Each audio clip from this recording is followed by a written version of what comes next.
função das diversas posições a respeito da volta das crianças da educação infantil para a escola, nós, do Tempo de Creche, achamos importante conhecer a opinião de algum médico e nós fomos conversar com a doutora Adriana Weinfeld Massaia. Ela é médica infectologista da Santa Casa de São Paulo, que é um grande hospital-escola, inclusive é uma faculdade. Nós fomos perguntar para a Adriana o que ela achava sobre a volta das crianças para a escola e também a volta mesmo de toda essa estrutura de funcionários, de famílias, dentro do contexto da Covid.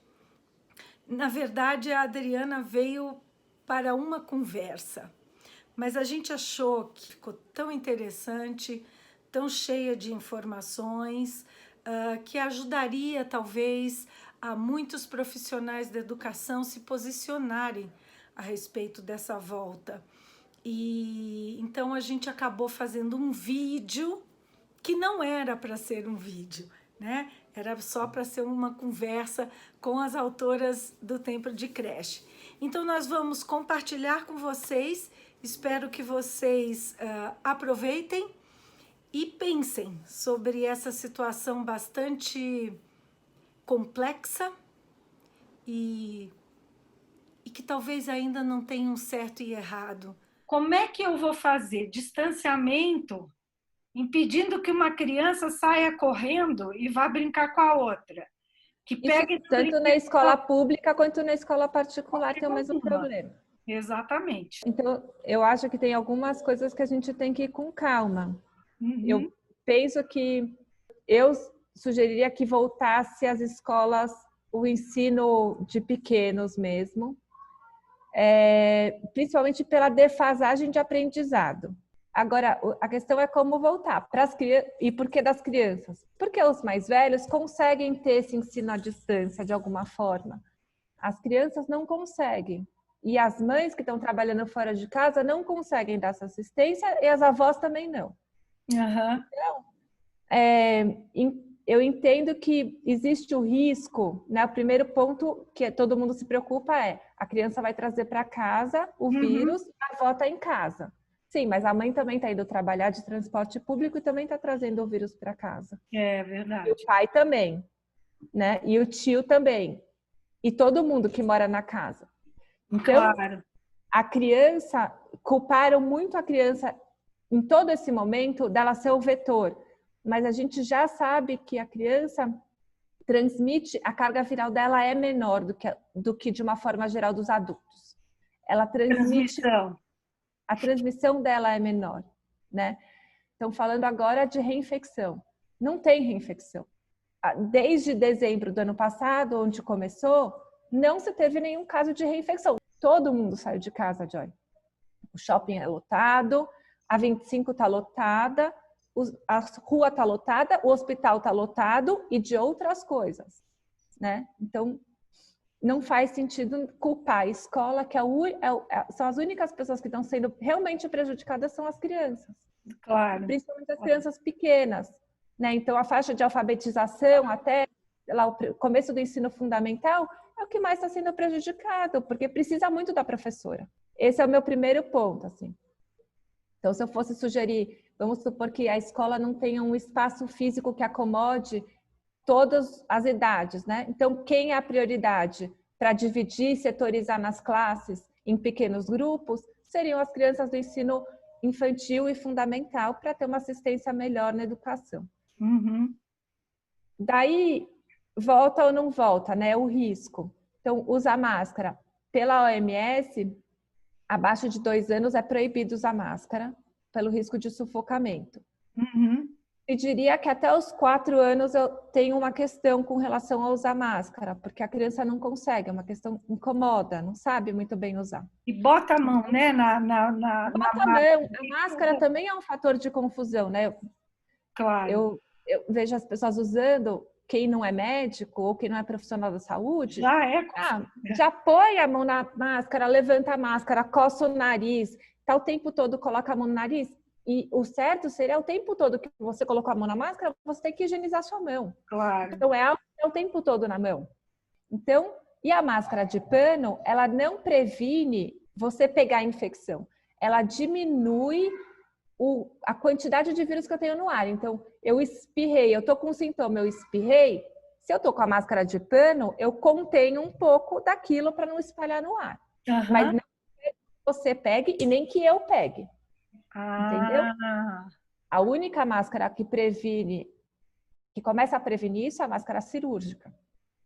Que é aquela máscara de dupla face, até de tripla face, né? Então, a de pano também é uma medida de uma barreira, tudo bem, tem que ser usada, mas a gente tem que entender também que ela existe uma limitação. Daí, para as crianças pequenas, talvez voltaria com turmas menores.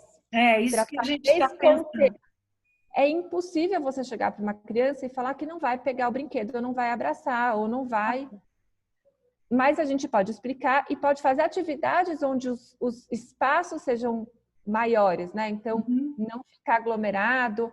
Uma coisa importante que eu tenho falado é manter sempre o mesmo grupo. Então, a gente tem que se transformar em bolhas, né? Então, aquelas 5 crianças vão ser sempre aquelas 5 crianças. Com aquele professor. Não vai ter, um dia é um, outro dia é outro, trocou, essa criança vai juntar com a outra. Não. São grupos fixos de 6 até acho que 10 crianças, dependendo da idade, você consegue manter aquele grupo com aquele professor. E não troca.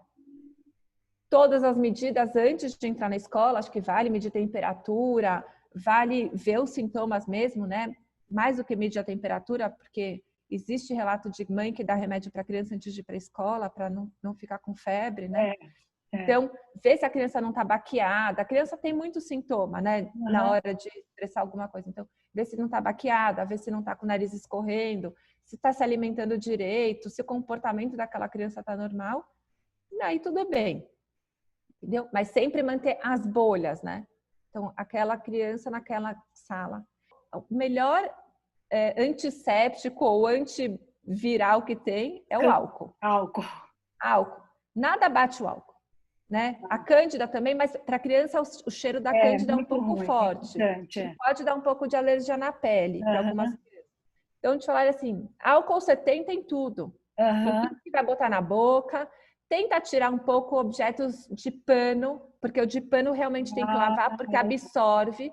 Então, se for madeira, nessas horas, o mais plástico, infelizmente. Não ambiental possível, mas é o plástico, é o melhor que tem. As professoras falam, então não vou mais fazer ciranda, porque pega na mão, porque não vou fazer roda de conversa, porque senta todo mundo em roda um do lado do outro. Mas existe uma possibilidade de você fazer roda, talvez, tipo, você espaçar um pouco mais a roda. Primeiro assim, toda atividade que é feita num ambiente ao ar livre ou bem ventilado, o risco é infinitamente menor. Então, não confinar. Tudo que puder ser em espaço aberto, melhor. Ou na sala com muita janela, deixar a janela aberta.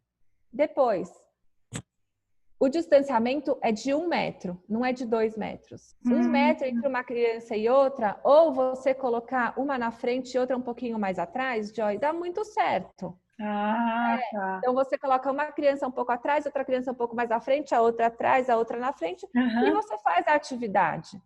A ciranda, então, não vai ser de mão dada, vai ser com um paninho. Uma criança segura num paninho, a outra criança segura na ponta do outro paninho. Passa álcool na mão antes de fazer. Né? Na medida que as crianças forem para a escola, você vai conseguir identificar, de novo, aquela criança que tem algum sintoma. Né? Na hora que entrou na escola, a professora sabe. Lógico. Eu lembro da Liora, uma vez, a professora chegou e falou assim, não tá gripada? Tá legal? Eu falei, tá ótima. No dia seguinte, ela estava destruída. Nossa, professora já sabia. Então, elas sabem, elas conseguem saber se não está prestando direito, não está prestando atenção, ou não está participando igual participava. Enfim, orientar muitos pais, né? Então, na hora do sono, por exemplo, já inverter pé com cabeça já ajuda. Isso tem um documento do CDC, que é o órgão que fala do Center of Disease Control, fala exatamente isso, que na creche, se você colocar de valete, né, um cabeça para cá, outro cabeça para cá, com um certo distanciamento, você já resolve o sono. Isso já se faz como prática, mas, quer dizer, isso já é uma medida que já ajudaria. Isso. O que você puder, copo descartável, né? Na hora de se alimentar também, ter um rodízio, então as crianças não comerem todas ao mesmo tempo, pode até comer na sala de aula, porque estão lá naquele momento, ou comer numa área externa também. Diminuir o tempo da refeição e cada grupo num horário, né? Mais setorizado. Me perguntaram muito dessa parte de tanque de areia, como que faz? Não consigo entender muito que o tanque de areia seja um veículo de transmissão. Daí vamos supor que na hora do intervalo lá do recreio, você tenha que juntar 2 turmas, mas aí você sempre vai juntar aquelas 2 turmas. Entendi. Entendeu? E aí, depois que juntar, vai ter que ter uma pessoa que minimamente vai passar um álcool lá e pronto. Talvez é entender essa criança, vamos dizer, como um organismo de grupo. Então, dentro daquele organismo de grupo, vai ter compartilhamento de brinquedo, porque isso é natural, né? Tá claro que vai se tentar sentar mais separado, mas isso não é sempre. Mas aí aqueles brinquedos são daquela turma naquela semana, por exemplo. Aí no final de semana faz uma limpeza geral. Aí troca. Entendeu? Entendi. Mas se aparecer um caso de Covid nessa turma, todo mundo tem que ser afastado ou todo mundo tem que ser testado? O que você acha? Se a criança tiver com sintoma, o ideal é que daí todo mundo fique afastado, 10 dias no máximo. Se ela tiver com alguém na casa dela, então a mãe dela começou a ter sintoma hoje, não mandou a criança para a escola. Tudo bem, as outras crianças podem continuar.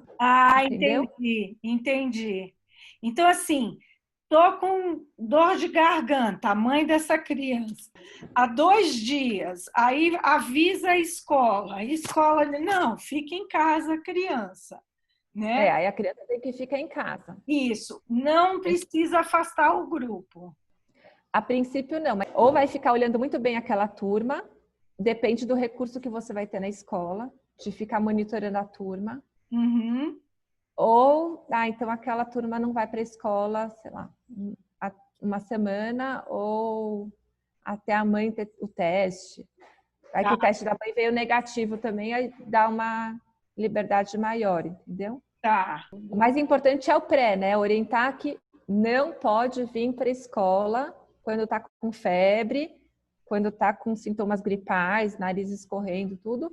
Ou diarreia também é importante, né? Porque existe esse quadro. Ou se tem alguém que mora com eles que está com sintoma. Entendi.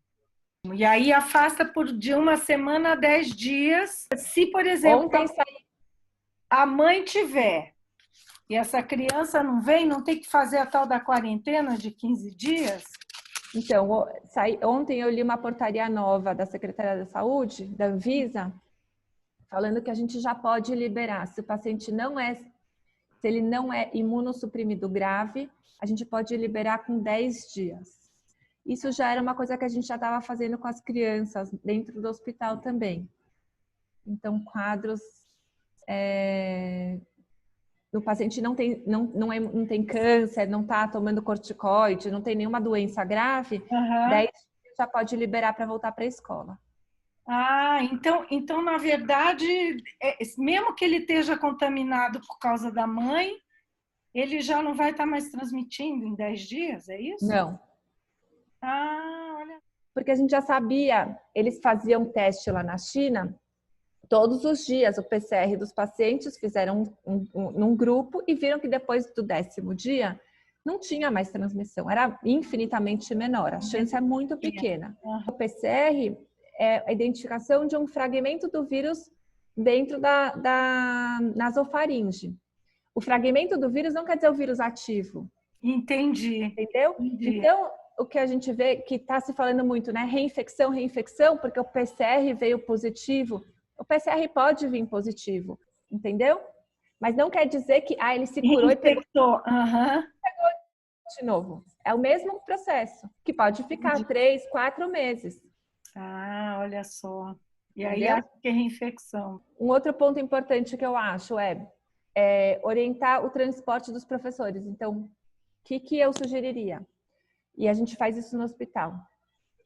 O professor sempre vai trazer uma roupa de casa, que é a roupa de trabalho. A gente fala que é a roupa da guerra. Então, ele vai vir de casa, no transporte, lá do jeito que ele vem, sempre de máscara, higienizando as mãos. Não sei o quê. Chegou na escola, ele vai se trocar, higienizar as mãos, lavar o rosto, pode até trocar de sapato, que seria o ideal, Uhum. e vai passar o dia lá com aquela roupa de lá. Ele pode optar ou não por trazer a roupa de volta para casa e trocar todo dia, ou ele deixa aquela roupa do trabalho lá e troca, sei lá, cada 2, 3 dias. Uhum. Para ele não ficar trazendo nem a roupa da rua, as coisas da rua para dentro da escola, e nem as coisas da escola para casa. Escola para casa, entendi. E aí também passa a orientação. Quando chegar em casa, tira o sapato fora de casa, separa uma área suja, né, para fora da casa. Se você conseguir tirar a roupa fora de casa, também tira a roupa, ou pelo menos tira só a calça e a camiseta, a parte de fora da roupa, entra em casa, toma banho, lava o cabelo e aí você tá tudo bem. Entendi. Entendeu? Entendi. Então essa é uma orientação importante também. Tá. De Dá para repente, todas as pessoas que até trabalham na escola. as escolas mesmo que já costumam lavar roupas e coisas das crianças, de repente deixar essa roupa da Deixa a escola roupa. para a escola. Tira que diminui também até o risco de você trazer para casa alguma outra coisa, né? Claro, claro, claro. Levar o menor número de coisas possíveis, todo o material deixar na escola, então a criança não fica levando para casa e nem deixando. Mochilinha. Não deixa a mochilinha, nada. A roupa da escola também leva uma, sei lá, roupa da semana. Então leva uma malinha com a roupa da semana e aí na sexta-feira leva de volta para casa. Para a Tá. roupa não ficar indo e voltando Indo também. e voltando e nem mochila e nem nada. Nem mochila, nada. Deixa tudo na escola. Tá, isso também é uma boa dica. Os pais não entram na escola, né? Então os pais deixam na porta e o professor que leva a criança para dentro. Uhum. O pessoal tem falado muito de bebê, porque bebê é o descontrole total, porque bebê tem essa vontade própria e os professores vão ficar com eles no colo, vão alimentar de perto. Aí eu falaria que, então, deixar as pessoas que têm menos risco com essas crianças. Se tem pessoas que são mais jovens ou que moram sozinhas ou que não tem tanto risco de ter essa transmissão maior, talvez seja uma boa coisa, né? Então, Ficar com os bebês. Ficar com os bebês. Porque eu estou entendendo que os pais, eles até querem mandar para a escola, mas têm o medo de voltar, a criança voltar para casa e talvez contaminar o idoso que mora em casa. Uhum. Então, daí uma outra orientação para as famílias olha, se você mora com um idoso, então o idoso fica mais isolado. Por exemplo, lá na Santa Casa, o que a gente orienta? Chegou lá uma mãe, uma pessoa com sintoma, e mora na casa, idoso, mora criança, mora o marido, ou mora irmão, tal. Só que, geralmente, eles chegam, eles já estão alguns dias com história. Não é tipo, espirrou hoje e vai para o hospital. Uhum. Eles já estão uns 2, 3 dias. Já expôs a casa. Então, o que a gente vai fazer nesse momento? Isolar a pessoa de risco. Então, o idoso, ou aquele que é super obeso, ou que é cardiopata, ou que é hipertenso diabético, ele vai ficar isolado em casa e não o resto da casa vai se isolar. Entendi. Porque é até interessante que o resto da casa tenha um pouco do contato, mas a pessoa de risco não. Tá. Então a gente faz um isolamento contrário, né? Reverso. Uhum. Isolar a pessoa que tem risco. E aí dentro de casa a gente tem as medidas. Então não come no mesmo horário, cada um lava o seu prato, ter um certo distanciamento, tentar usar máscara dentro de casa, sempre manter as janelas abertas. Uhum. É um pouco isso, assim, trocar sua própria roupa de cama, não compartilhar escova de dente, talher. economicamente as pessoas não conseguem mais, elas precisam voltar a trabalhar. Quem depende do trabalho mesmo presencial não consegue. Lógico, lógico. E tem criança em sofrimento com essa coisa da escola não estar funcionando. Tem urologista falando de crianças com incontinência urinária, assim, grandes já. Outros com transtorno depressivo, outros com a questão do videogame, de ficar muito tempo, outros com ansiedades de alimentar. Nossa! Muito difícil, muito. Outras crianças com medo, que começaram a ficar com medo de tudo. Tem criança que, assim, se nega a fazer qualquer coisa, não faz, não entra em escola online, não quer saber, assim, revoltado, não quer fazer nada, fica com raiva, tem agressão, porque não está mais aguentando. Tem criança que realmente os pais se prenderam dentro de casa. Uhum. Mas mesmo nas escolas particulares, eu estou vendo muita gente com muito problema. Muito problema. Querendo que o ano volte. É muita complicado. Adriana, você esclareceu muita coisa, muita dica, muito legal. Cada creche, cada unidade, cada pré-escola tem que ver a sua condição.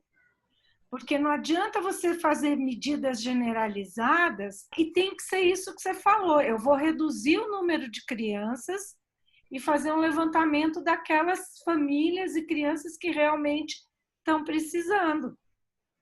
Também isso. É um direito da mãe também escolher não mandar para a escola. Mas eu vejo as outras pessoas que estão saindo para trabalhar, o que elas estão fazendo. Então, eu vejo as enfermeiras lá no hospital desesperadas, porque o que está fazendo em casa a criança o dia inteiro? Eu fico pensando que eu acho muita injustiça culpar a escola desse jeito, sabe? Enquanto tem bar aberto, enquanto o shopping está aberto, enquanto as pessoas saem para fazer compra e vão no cabeleireiro. Muito obrigada. Obrigada por tudo. Imagina. É um prazer. Beijo.